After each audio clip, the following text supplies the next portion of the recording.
Welcome, everyone. I hope you are all able to get onto the webinar, and we're just going to give it maybe 10, 15 seconds for people to clock in. Welcome to all of you, and thank you for taking time to join what I think will be a really interesting discussion about how the media covers female candidates for public office.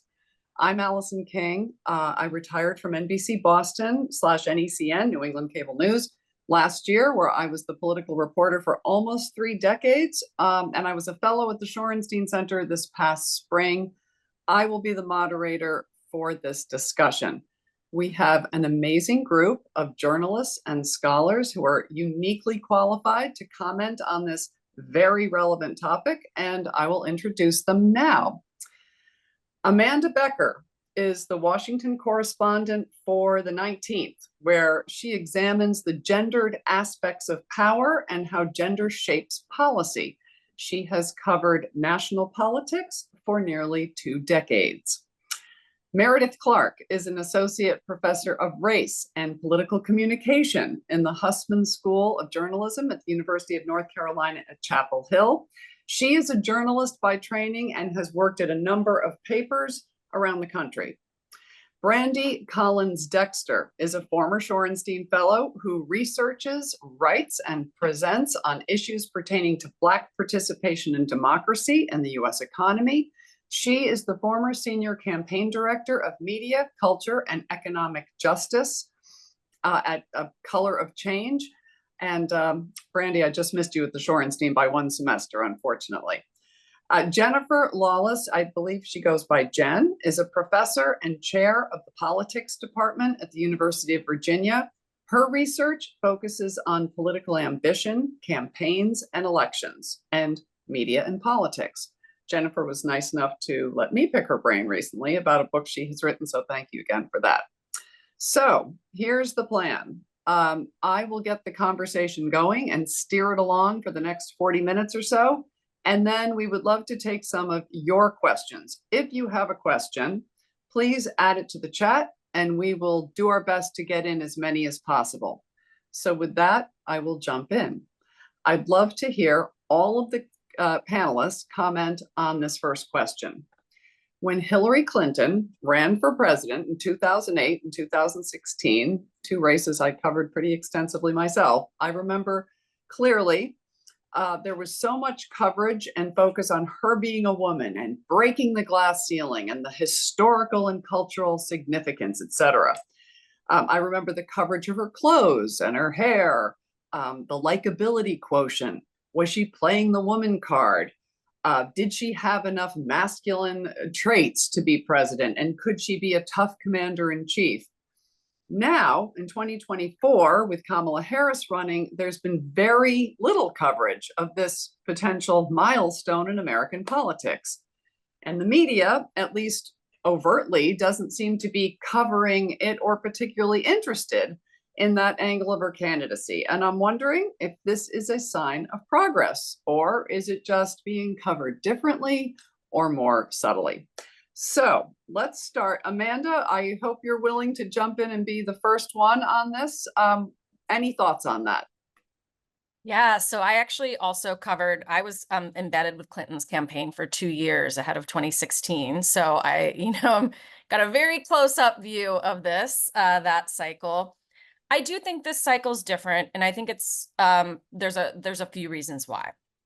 Number one would be, while I don't think gender bias in the media has been eliminated, especially in terms of political coverage, I do think it is more nuanced and more subtle now. And so I think that newsrooms did learn some lessons from having a woman nominee of the part of the first woman nominee of a major party in 2016.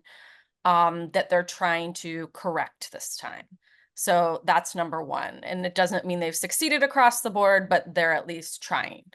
Number two, I think that as more women within newsrooms, specifically covering politics, kind of ascend through the leadership ranks and become kind of senior political reporters instead of junior political reporters, they're having a greater voice in shaping coverage and a bigger impact in shaping coverage. Because the reality is, when you're a junior reporter kind of out on the campaign trail, even if you're a woman covering a woman and like aware of all these things that are happening, at the end of the day, sometimes you have very little say in the framings of your story, to be quite honest. It's editors back in Washington or New York who are calling the shots. So that would be the second thing. And third, Kamala Harris, the vice president, is talking about this differently. So when Clinton ran the first time in 2008, she didn't actually really talk about being the history-making nature of her candidacy as much. She leaned into that far more in 2016. And we aren't seeing the vice president in this election so far really emphasize that, because what she's trying to do when she speaks to voters is find ways to kind of have herself be a representation of everyone's experience so they can see themselves in her. And while she would be a history-making candidate if elected, she's not really choosing herself to like lean into that all that much in terms of the words she uses and her own framing in her speeches. So those are several reasons why I think we're seeing a little bit of a different dynamic this cycle than we did in 2016. And I would just say my newsroom, the 19th, we exist because of the gender bias that my bosses and my co-founders saw in media in 2016 specifically. My CEO, Emily Ramshaw, she was at the Texas Tribune in the time, and she was out on parental leave, actually, watching the end of that election and just thinking, there's got to be a better way to do this as a profession. And so that's why she founded the 19th. Interesting. All really excellent points. Thanks so much, Amanda. Meredith Clark, you're up next. Absolutely. Thank you so much. Yeah, I think there's been a noticeable shift in how news media is covering Kamala Harris as a woman, certainly, but specifically the thing that we're hearing, that we've heard and seen, heard from the candidates themselves, is about her racial identity and what it means for her to not only be this woman who is nominated at the top of the Democratic ticket, but to be a biracial woman who identifies as both Black and South Asian. And I think that that focus is particularly important at this time where we do have this historical frame of reference of how news media covered the first African-American president, and I use African-American very specifically because of Barack Obama's parentage, and seeing how effective or ineffective that might have been in talking about him as a candidate. The questions that are being raised now have less to do with her qualifications and the fact that she's a woman, and more to do with her qualifications really as a Black person. Like if we're going to be honest, the discussion that comes up more often is that Kamala's identification as a Black person is something to be concerned about.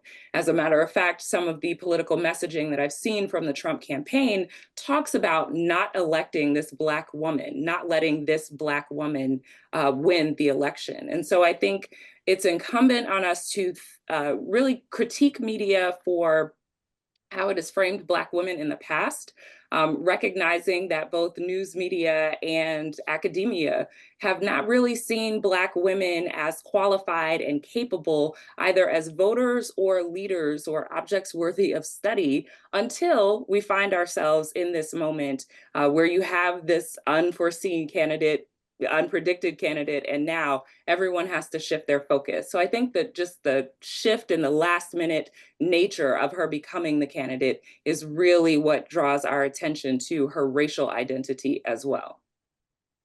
Yeah, no, so interesting, bringing in the racial aspect of it all too, which is such a whole other piece of this. Brandi Collins-Dexter, you are next. Yes, hi, thanks for having me. I definitely want to add on to what's been said, and I agree with a lot of it. I think part of what we're also seeing in terms of the coverage is the convergence of the discussion of race and gender. And so a lot of the work that Dr. Clark has done and Dr. Moya Bailey around misogynoir, which talks about the combination of racism and sexism and how Black women are depicted. There's definitely been I would say, shades of that coming up in different ways that feels very distinct from how Clinton was discussed for a number of different reasons that folks have mentioned. But I think for sure some of what we have seen a little bit of is how do journalists think about covering a lot of the commentary that's happening around Harris, around her ethnicity, around her gender, some of the attempts by Trump and members of his administration and others to bring in content that sexualizes her and talks about some of her past romantic relationships, things that have, talked about, how she identifies, and is she Black or Indian, and all of these things, and the way in which media has in some ways grappled with how do they frame that up? How do they talk about some of those statements? Do they report it uncritically? Do they draw from some of the history of where some of these things come from, even when it's being alluded to but not explicitly stated? So I would say,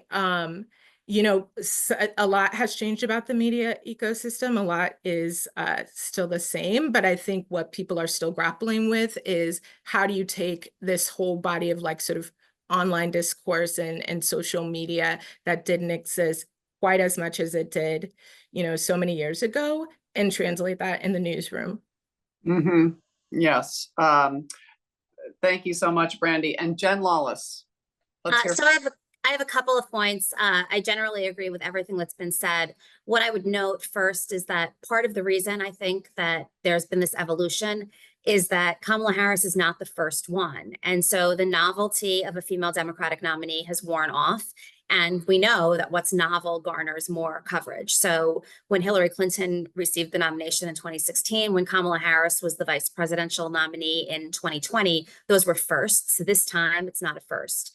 The other thing I would note, consistent with what can you hear me now? Oh, now we You're can back. pick up. Oh. Yeah, go back about 30 seconds, Jen. So the novelty has worn off. She's not the first. Second point I would make is that journalists tend to cover in large part what the campaigns are putting out there, and her campaign has not emphasized gender. And the third point that I would make is that I think we need to evaluate media bias, not only in terms of how they're treating female candidates at the presidential level, but also down ballot. And what we've known now for well over a decade, and this is good news, is that the overwhelming majority of traditional news coverage, when we look at congressional campaigns in both midterm elections and presidential election years, is that gendered coverage is just not that prevalent. Male and female candidates are equally likely to get attention. That attention typically looks the same. It reflects the issues and the traits that the candidates are putting out there. And appearance coverage is very, very rare for both male and female candidates. So some of the reasons that we think about those examples and we think about these high profile examples of bias, fortunately at the congressional level anyway, are because they're so unusual. Okay. I just want anyone can sort of jump in on this, but I've noticed that, the one thing that is often brought up, certainly after the convention, there was a lot of talk about how much fun Kamala Harris was having on stage, and she smiled a lot and she wasn't afraid to laugh. And I'm wondering if any of you think that was gender biased in any way, or if that was just a sort of more of a take on how the Democratic Party was dealing with all of it. And go ahead, Jen. I think that a lot of the coverage is juxtaposing her to Donald Trump, who frankly is very dour and sour. And so it's not, you don't have to be the most upbeat, happy, joyful person in the world to look very, very different than Donald Trump, who's your opponent. I do think that there's been an evolution in that female candidates might not have to look the part or be so serious or think that they need to convey an air of leadership and competence that might not seem authentic. So that does seem to be an advantage. But if Kamala Harris was running against somebody other than Donald Trump, I don't know if this would be garnering this narrative would be garnering the same kind of attention. Anyone else? Yeah, and part of the reason it is because Trump's campaign and other Republicans are emphasizing that, right? Like they thought somehow this attack that they've launched repeatedly on her laugh was going to be this huge win for them. I saw Republican pollsters after the debate talking about, oh, the faces she made, that's not going to go over well with voters. And, there's two things that happen in media, right? Like sometimes news media is reflecting the gender bias that exists within the electorate. And I think that's a genuine thing that should be covered and should be interrogated and should be examined. And sometimes it's just seeping into coverage. And so, I thought it was a really interesting difference to see kind of the pollster saying, and this is a pollster who does polling for Republican candidates saying, oh, voters aren't going to like those faces that the vice president made in this debate. And then I saw another story written by a woman opinion writer who writes for the Baltimore Banner who said, anyone who watched The Cosby Show, those faces were reminding them of Claire Huxtable. And this is dating me a little bit at the tail end of Gen Z or Gen X, sorry. But I was like, yes, that's what it was reminding me of. And, women, I think, responded to those faces in a very different way than maybe a conservative man did. And that's when I'm like saying that, gender bias has gotten more nuanced in the media. Like we need to be vigilant that we're not only representing what kind of like the older white male status quo reaction is to something, and we're accurately representing how something is being absorbed by the electorate overall, which is a lot more nuanced. I also wanted to add that I think you cannot take up this question of Kamala's behavior and her faces without an intersectional lens. Every Black woman in a professional space in America is familiar with the policing of how we present ourselves. There is something very specific about being identified as a Black woman, identifying as a Black woman, and choosing whether to smile or not, and being perceived as aggressive, unfriendly, someone who is inaccessible. And so these questions about, is Kamala doing too much by smiling and laughing on the campaign trail? Is she actually serious? Is not just one about gender. It is also very racially coded in saying that this is a person who normally Black women are painted as the sapphire, someone who is short, who is aggressive, who is unpleasant to deal with. In this case, there was a misguided opportunity, or a misguided chance rather, that the Republicans took to try and paint Kamala Harris as the clown. So we're seeing the invoking of different stereotypes, different tropes that we are used to, specifically within Black communities, that are being trotted out for this candidate because she happens to be a Black woman at the top of the ticket. I'm also curious to know how you feel about it. When I watch the convention or just see her at rallies or whatnot, you'd have her believe that, she'll come out and there's like no talk about breaking glass ceilings or anything like that. And there's, of course, as a journalist, who covered Hillary Clinton, I do look at what she's wearing, and it's very neutral. It's all pantsuits, and they're very tailored and simple. And there's, I wonder, behind the scenes, is there all kinds of strategizing over what's going on here? Like that is very thought out, even though to me and to a lot of people, I think it looks like this is just a non-issue this year. And anyone could jump in on that. I mean, if you follow her fashion choices over the years, they're very consistent, right? I mean, she was a prosecutor, so her wardrobe kind of still reflects kind of like the power suit look that you would wear into a courtroom when you're trying a case. And, I don't think she's ever felt the need in her career to kind of feminize that farther. And so I think, I covered her in the Senate. If you look at video of her kind of rise in California, she's been remarkably consistent across that front for about 20 years now. And I would add that again here, the juxtaposition is to Hillary Clinton, who came onto the scene first as the spouse of somebody running for president who was trying to make herself look less powerful, look less political. And then we watched that transformation first when she took on healthcare reform, then when she was a Senate candidate, then when she was a senator, and then, later as a presidential candidate. So we've watched an evolution that we haven't had to watch, at least stylistically, with Harris, which makes it less newsworthy, which I think is generally a good thing in terms of superficial coverage.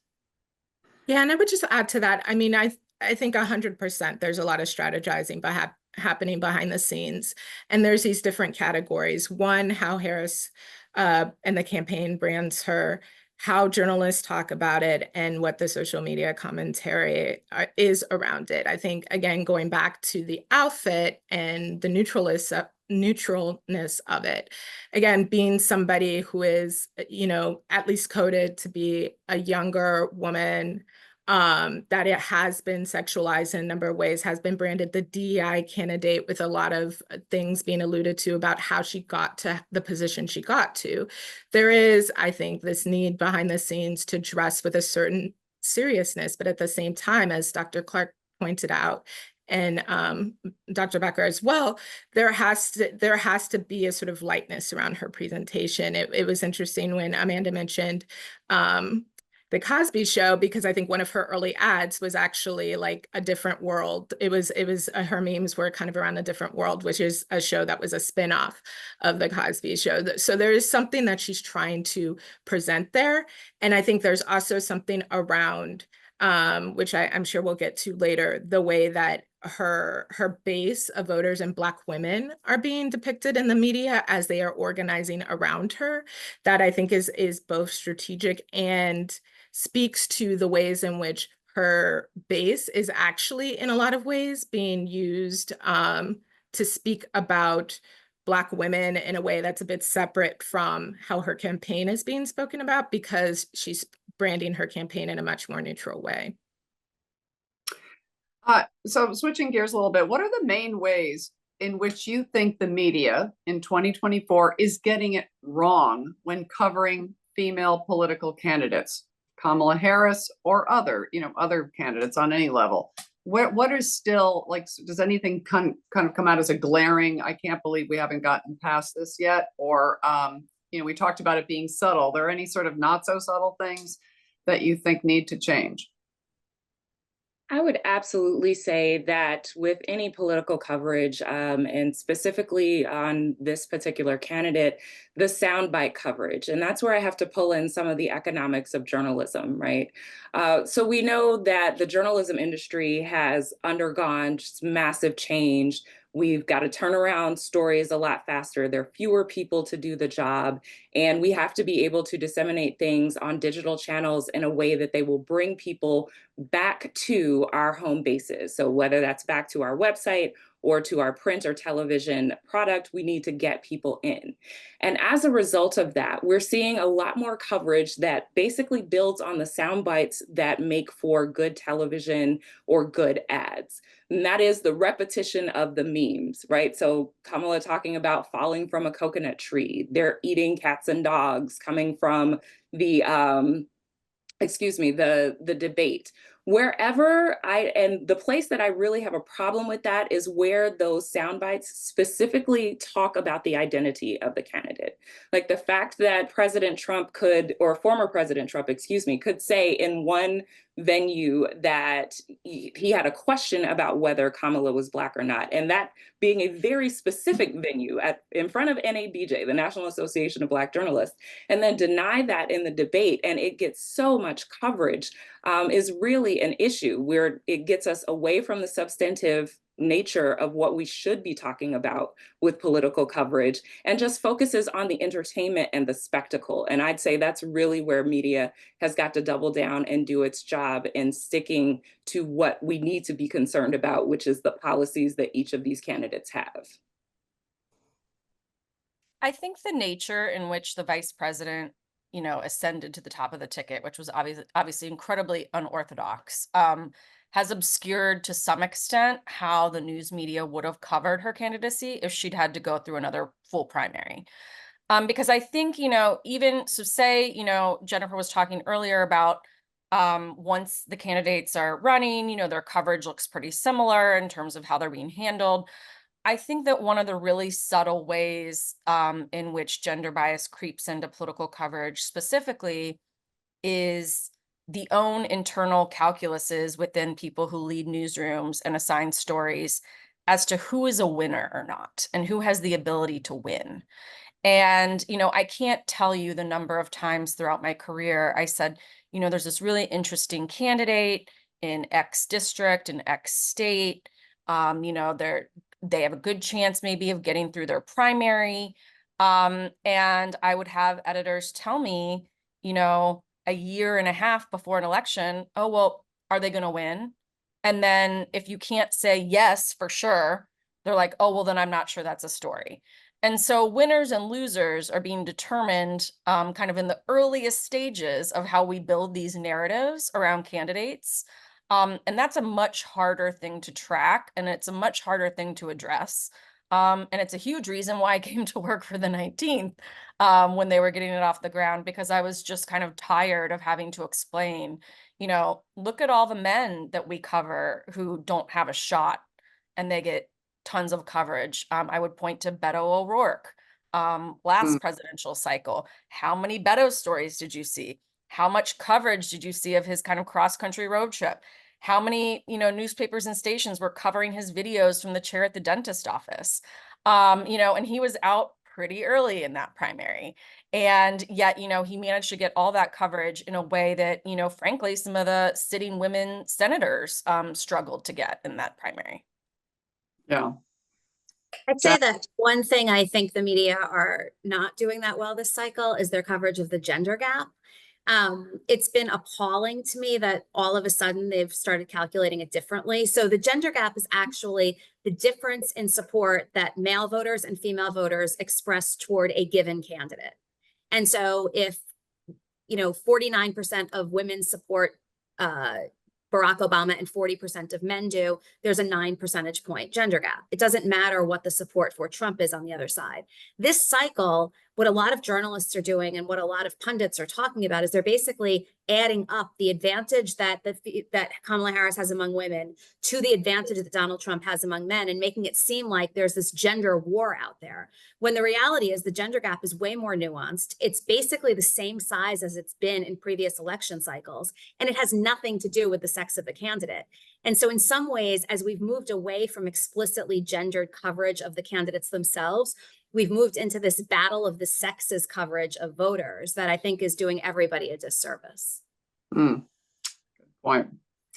So we've kind of touched on some of this already, you know, but research shows there is a, you know, this masculine connotation to leadership. Men are seen as more aggressive, dominant, ambitious, decisive, etc. Women are seen as more emotional, friendly, collaborative, nurturing.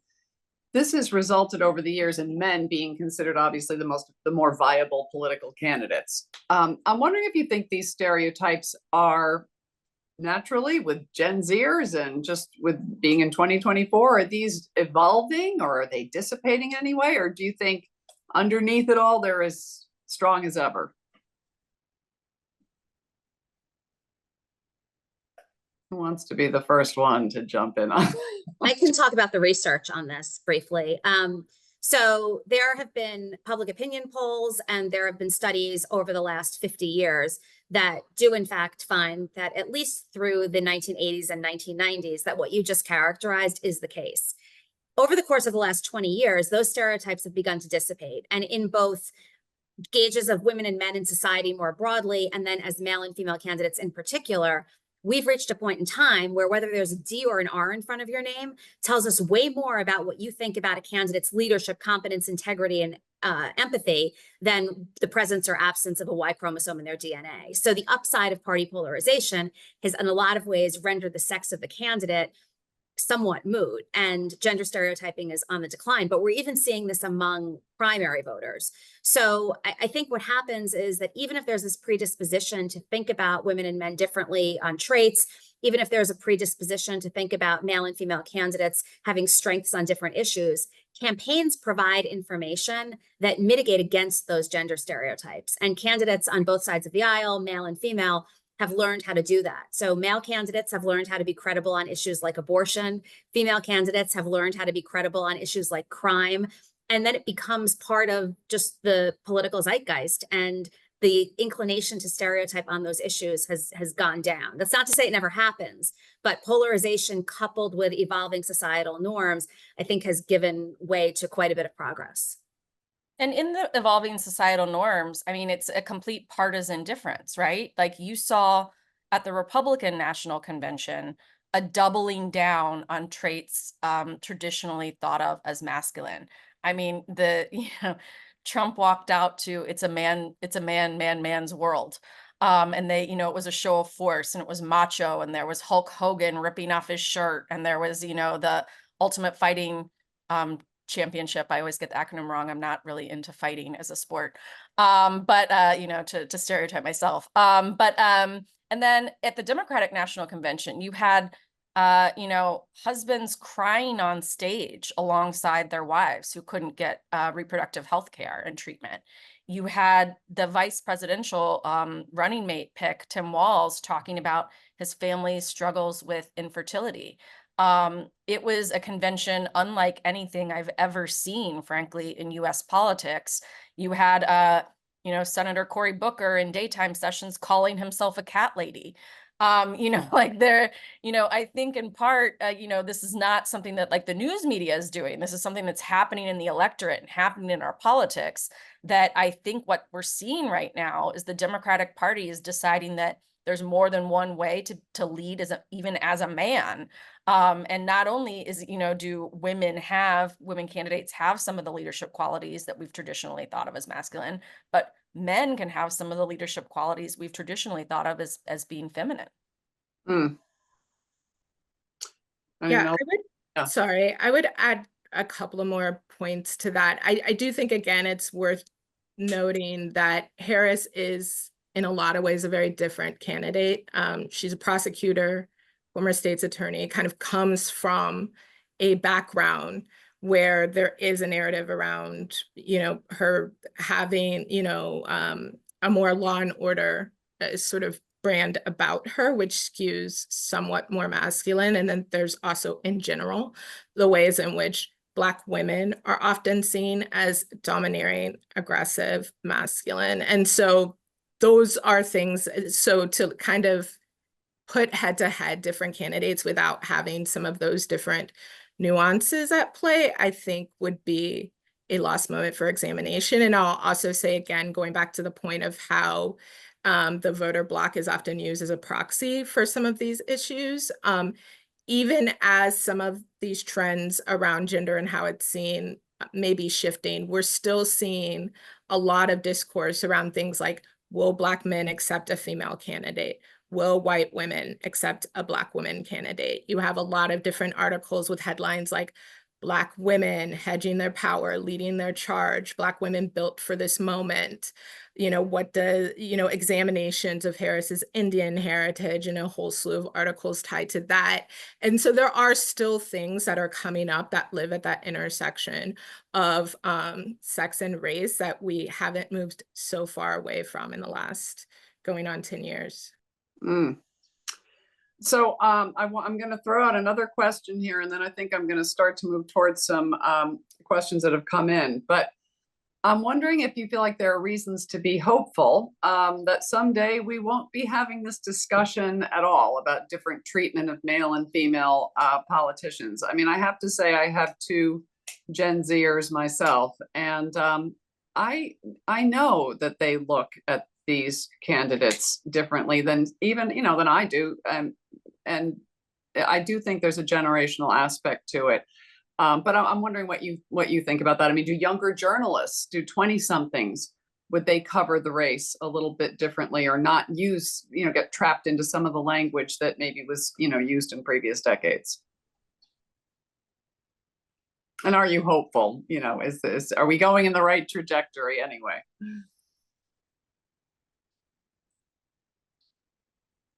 All right, I know we don't like dead air in in media, so I'll just jump out here first. Nicole Hannah-Jones has a great quote about hope. You'll have to look it up, but I think hope is reserved specifically for folks who have the privilege of being in a position to think in a way that suspends history, right? That we don't have to consider the historical fact of what we are as a country and how we got to be this way. And I say that to point to the systems that are in place that still shape our elections today. The fact that our founding documents reserved voting rights and reserved access and being counted as a human being and as a citizen to people who were white, male, wealthy landowners. that is still the case in so many respects. And we see that even though we may have built years and decades of case law on top of that allows us to move differently, there are still forces in place that keep us tied to the old biases that we had. So I'm not hopeful that we're going to completely escape them. I think it's possible for journalists, and as generations grow older and become of voting age, I think it's possible for us to de-emphasize gender and race, but I do not think that, given the nature of what America is, that's something that's going to be a foregone part of our reporting. It is our orientation to the way that we understand what America is. Race and gender and power in all the ways that it operates is always going to be a part of the storyline. Well said, Meredith. Anyone else want to jump in on that?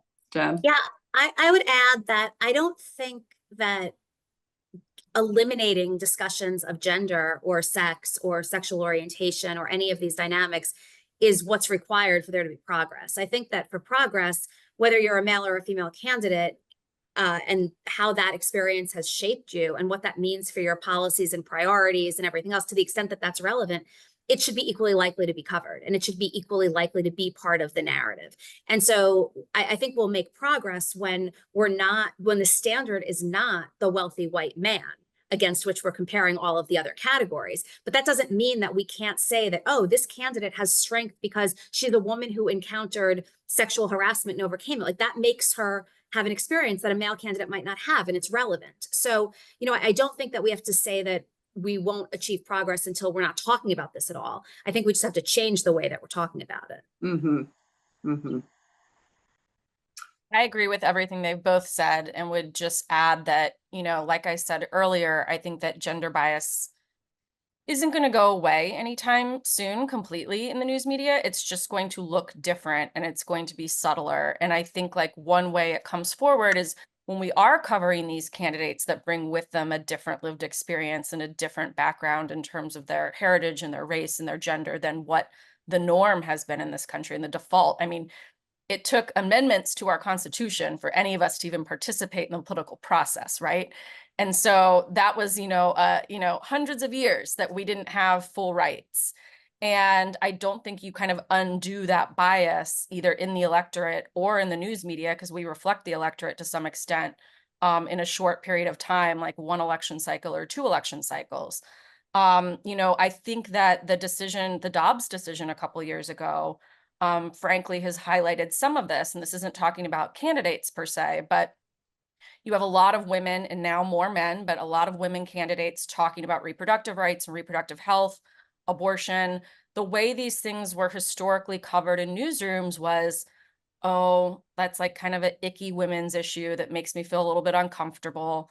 And I still see coverage that represents this as if this is like an issue that our country is very deeply torn over, when in fact 65 to 70% of Americans support some form of legal access to abortion. And I think the way that the gender bias comes in is in the people like assigning stories, deciding what goes on the front page, whether they, our current president, President Biden, for example, has a discomfort talking about this issue. I think that there are editors across newsrooms that also have a discomfort with that issue, and it shows in how that is handled by media across this country. And so while that's not candidate focused directly, I do think it plays into kind of this overall climate where we're treating candidates differently depending on those experiences that they bring with them. Yes. And I'll just add, I definitely agree with that. I think the idea is not necessarily to de-emphasize identity necessarily. From my opinion, the personal is political. And I think the ability to see people in the full range of their humanity and report on candidates based on what they bring to the table is always important. But the other thing I'll also say is that we're in an era where a lot of people are talking about the threats to journalism and that we need to save journalism. And part of what I would offer to that is that there are challenges to institutions and industries, certainly, that we have to be mindful of. But at the same time, with every wave of communications, there becomes a new opportunity for new people that identify as journalists or that are bringing news to communities to be able to enter into the discussion. And so we see, more women journalists on, various social media platforms, more people who are thinking about the news in a different way. And even if there's a question around how do you mitigate the quote unquote truth within that, I think that still pushes us in a positive way towards thinking about who can be the storytellers and narrators of the political context that we're in. Brandi, just briefly, could you talk more about what you alluded to about the differences and how the Harris base is being covered versus the campaign, how it's positioning her, especially in terms of race and gender? Yeah, I mean, I think, one thing that's been said is Harris, when she came into this, wanted to take a very different approach to not necessarily fully embracing, not embracing, but like centering, I'm the first X, I'm, the first Black woman on the moon, or all of these things. She's chosen in a lot of ways to have a different way to position herself, which I think is important. But at the same time, what we also see from media is more of an obsession around who are the people that are uplifting her, who are the people that are funding her, what that then says about her identity and what aspect of it she embraces versus what aspect she doesn't. There's also, discussions around how it plays out along gender lines within, the Black and Indian population. Will Black men support a Black woman, which then leads to, kind of a slippery slope of conversation around assumptions about Black men as voters and assumptions about how Black women are perceived to a number of different populations. And so it's often not the stuff that she's saying, but it's both the stuff that, Trump is saying and how people are editorializing that. And then there's assumptions about her voter base, who's going to show up, and if they don't show up, what that says about her identity. Thank you. I'm going to jump in with a audience question here. And here we go. Do you think if the race for the presidency would have been between Vice President Kamala Harris and Nikki Haley, the conversation and reporting would be different, as they are both women of color? Journalists' heads would have exploded. Like, I think the entire conversation would have been, mostly about identity politics, and it would have been difficult for both candidates to focus on the reasons they were running and their agendas and their policy differences. I mean, obviously, because that would be so novel, it should get some attention, but I have a feeling that there would have been the pendulum probably would have swung too far. I would add that I think that take on identity politics would emphasize the very people who claim that others are engaging in identity politics. When you consider who is working at news organizations across the country, and specifically who's at the top of those organizations, I think there'd be more of an emphasis on voters who feel disenfranchised because their choices are two women of color. So just like we had in 2016, this obsession with economic anxiety that was tied specifically to the white working class, as though there were no other people who are in the working class, I think that is the same direction that you would have seen, because those assigning editors are thinking about people who are reflected within their communities and how uncomfortable that they would be with these two women at the top of their respective tickets.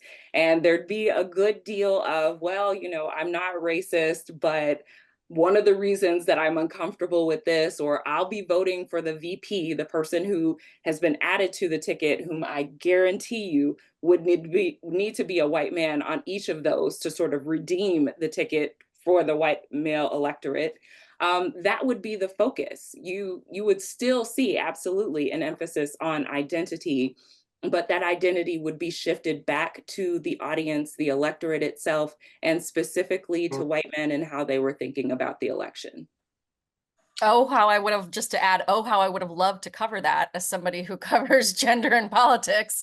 I think one way that could have manifested, and we'll never know, obviously, but I'm sure there would have been a third party candidate who was likely a white man, who would have gotten a disproportionate amount of media coverage, given their actual chances of winning the election.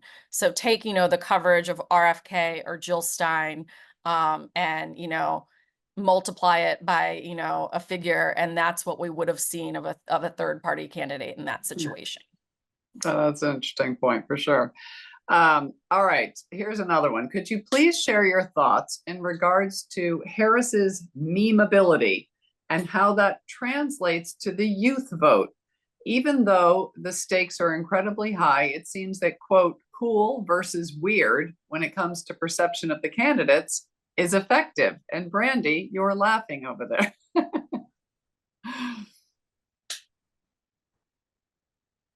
Because I'm on the hot seat for that one. I want to know what you're laughing about.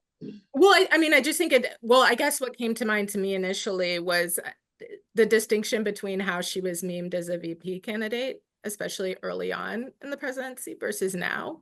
So when the Biden-Harris administration was first elected, she was memed a lot around her perceived mistakes, her accent, her walk, like all of these things. And then there was this kind of, I think, notable shift to maybe what's perceived as the cool factor. And this is an interesting election in that both candidates have at different times been very compelling or interesting from a meme standpoint, which is very different when you were talking about Biden versus Trump. Is that necessarily going to be the thing that persuades younger voters, given some of the issues that are, up for debate and discussion at the election box? I'm not sure. From things that I've heard, I think some of the concerns with younger voters around economics, the environment, Palestine, a number of different issues, I think are taking a little more of the forefront than the memeability of the different candidates. But it'll be interesting to speculate on that in hindsight, and other folks might have better perspective on that. I just want to say quickly that memeability and the ability to connect with young voters doesn't necessarily translate to voter outcome and voter motivations, right? Certainly, I can say in North Carolina, the Republican National Convention thinks that is the case, as they have filed a lawsuit to block UNC Chapel Hill students from using their virtual IDs to vote for voter IDs. But just because the memes are popular and they're fun and they get people engaged online, that does not necessarily mean that people are going to show up at the ballot box. And we also have to consider all of the barriers to the ballot box that young voters face. So on college campuses across the country, the injunctions that are being put in place to not allow them to vote wherever it is that they're going to school, or the fact that they might have to take time out of, depending on the restrictions in their area, to vote specifically on election day rather than doing an early vote or an absentee ballot. So I'd like for us to think really critically about what it means for a candidate to be memeable and whether that really does translate into political power and political mobilization. I would add to that, for a long time, people used to say yard signs don't vote, people vote, right? And so you didn't go around counting how many signs were up. It's the same thing. Memes don't vote, people vote. That said, political insiders feel like these represent something. And so you have to be effective on that end. You have to have the yard signs, even if they're not really doing anything, because otherwise it looks like your campaign dropped the ball. And I think now we're moving into an era where you have to have the memes and you have to have the social media presence, because otherwise it might look like your campaign doesn't know what it's doing. So it's just yet one more ingredient in the entire recipe. All right. And I think it's kind of a nudge also to get young people thinking about getting involved. It's not necessarily going to translate into all of them voting, but our politics has been pretty ugly for like the entire, cognizant life of first-time voters. They were, still in middle school in some cases when Trump was elected the first time. They're living through school shootings and politicians that don't really do anything to address them. They're feeling pretty checked out. And so I think that those memes are an attempt to just kind of get people talking and excited about the election and about participating. Now, whether it translates into votes, as we've all pointed out, no one knows. We'll find out in November. But I think that the memeability and the memes are just a move to at least get young people engaging kind of at this point. All right, here's another one. Have any of you noticed any gender bias in the way the news media cover political candidates' policy platforms, either in presidential races or in state and local races? And I guess, do you, are the men the ones who have a command of national security, and women are, healthcare and education? I mean, that's sort of the stereotype, but I like to think that's evolved a little bit, but thoughts?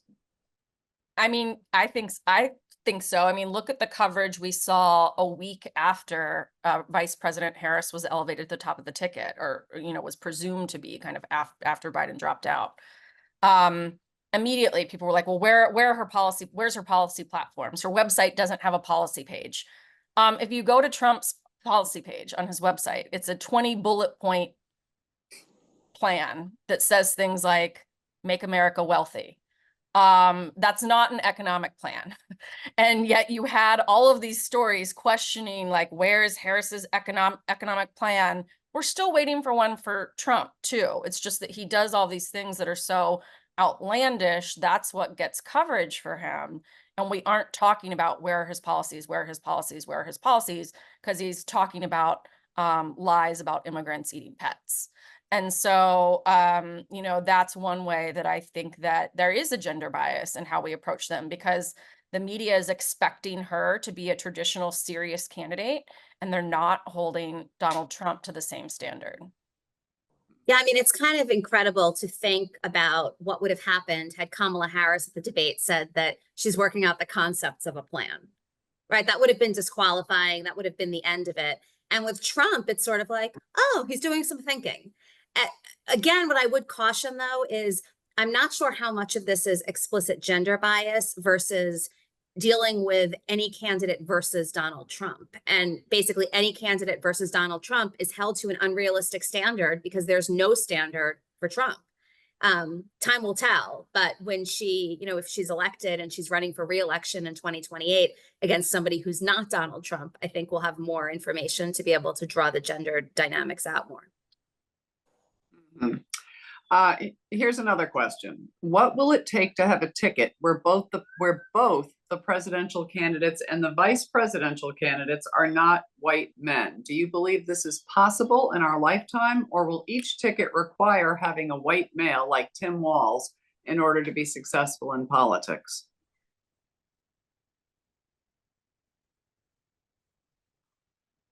I mean, there was talk about Kamala Harris choosing governor of Michigan, Gretchen Whitmer. That would have been interesting. But yeah, I don't know. I don't see it happening for a little while, tragically. Life is long in theory. I mean, I think it's possible, certainly. I think the danger would be, how much do we focus on that and the novelty of that versus whether or not those are the right candidates for certain communities and interests. And I think what we've seen in the past that in some ways has been different now is that when there was a record number of Black women running for office in 2018, for example, overwhelmingly a lot of the coverage was about first Black woman this, first Black woman that, and the novelty and exceptionalism of it, and not a lot of attention paid to the distinctions, the policies, like what they stood for. And so I do think that we're heading towards a realm in which we will see more diverse candidates. I think the question will be, how much of those candidates will be speaking to diverse interests that, or, equity, or some of the issues that different community groups might care about versus kind of regurgitating a certain set of talking points that still veer towards maintaining the status quo, I think is kind of more the question, at least for me. I think part of it, to get a presidential ticket, right, you need these candidates don't materialize. There needs to be a pipeline of people in the sort of positions that can then position themselves to get onto a ticket. Depending on what happens in November, we could go back to having 0 Black women in the Senate, for example. And, you know, you see women overall, and particularly women of color, still underrepresented at the governor level in our politics, in the top executive position of states. So until we see representation improve in kind of the feeder positions that get you onto a presidential ticket, I think it's going to be really difficult to have a ticket of either party that's not white, that's, you know, 2 people who are not white, straight, cis men. And so as we see representation kind of improve in our lower levels of politics, that should set the tickets up to be more diverse. I hope that happens in my lifetime personally, but I actually don't see that happening in the imminent future. All right, I think we have time for 2 more quick ones. Not that any of these are particularly quick answers, but do you have any thoughts and or data on how an increase of candidates beyond the gender binary affect the dynamics you've been discussing?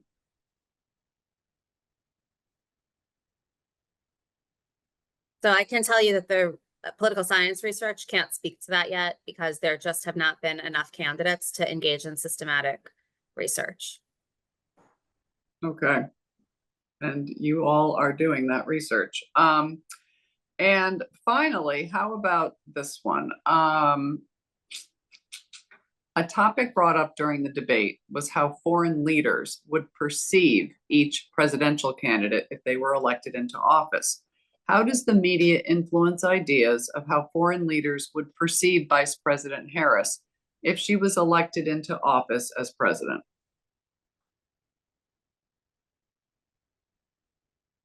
I'd say that's a great question for our colleagues working in international outlets, right? Because we certainly think about how the image that we're trying to project, or the image perhaps that is projected by US news media coverage, but that reception is very different depending on where you are.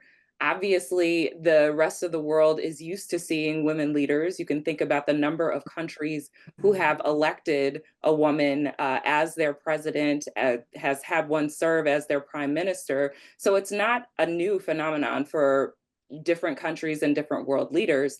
I think the emphasis there is going to be on how mature and serious US news media is going to be about respecting a woman as a leader, as the leader of the United States. Mm-hmm. Anyone else on that one? I do think it will be interesting to watch these final weeks to see if and how gender does play a more overt role in either how she speaks, how Donald Trump speaks about her, or how the media covers any or all of it. And I don't know if any of you have any final thoughts on that. Is there going to be an uptick, do we think? I guess I would just say that we don't know till we know. If this election cycle has taught us anything, it's that very strange things can happen. People are already starting to vote this week. So, you know, waiting for an October surprise or something like that is kind of a dated idea. But on a daily basis, you know, last week we didn't know anything about pet eating, and now it's garnering quite serious media coverage. I can only imagine what's going to happen in the next 50 days. So stay tuned. I would be surprised if gender dynamics don't somehow emerge in some way. Well, that is a good way to sort of wrap this whole thing up. I want to thank all of the panelists for being a part of this. I want to thank the Shorenstein Center for hosting. For those of you who don't know, this was being recorded and it will be posted sometime in the next few days. And as Jen just basically said, stay tuned. You never can, there's absolutely no predicting anything in this presidential cycle. Thank you all for being with us today. Take care.